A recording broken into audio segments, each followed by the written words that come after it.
called the Day of Rage. The Day of Rage against the United States and its abrupt decision to withdraw from the nuclear deal after 2 years of full commitment on the part of the Iranian government. And the fact that the IAEA for the past 11 reports or so have made it absolutely clear that Iran has been committed, has been in compliance with the deal. But America did not accept that, and it withdrew from the agreement, and it has even decided to reimpose new sanctions and even more. As you can see, hundreds of thousands of worshippers have now taken to the streets after the Friday prayers in the capital Tehran to voice their anger against the US government, to rage against the US government's decision, because they feel frustrated, they feel deceived and betrayed, and they feel disrespected. They say that after 2 years we didn't expect this to happen. We expected to see some economic benefits from the nuclear deal, but obviously America says this is not going to happen. They say that they are on the scene right now again, and they expect the government to renegotiate with the European partners only in order to ensure that Iran's national interests will be guaranteed, despite the fact that America has withdrawn right now. But that all depends now on China, Russia, and of course the EU member states that signed the nuclear deal back in 2015. The protesters here are saying, again, down with the United States and down with Israel. They blamed these two regimes for the troubles in the capital Tehran and the rest of the country.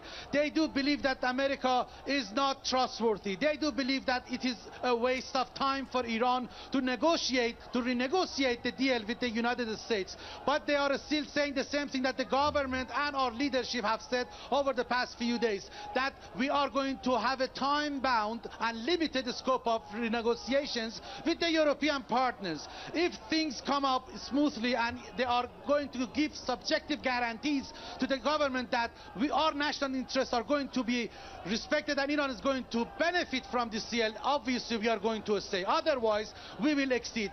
Behruz, as I said, more than 1,000 cities and towns are also witnessing the same kind of protests across the country, and this is just the tip of the iceberg. The protesters say that we will have more protests in the coming weeks, if not months. Behruz.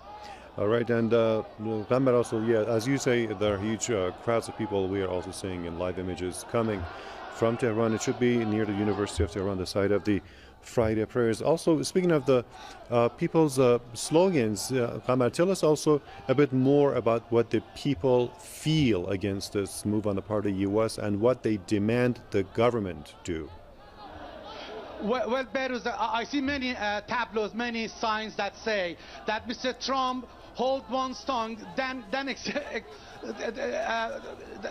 say that they cannot trust the European partners either. That is the main slogans today. They are still chanting slogans against Israel and America. And as you said, this is happening in front of the Tehran University. And I'm telling you, hundreds of thousands are out here on the streets and chanting slogans. And as I said, this is just the tip of the iceberg.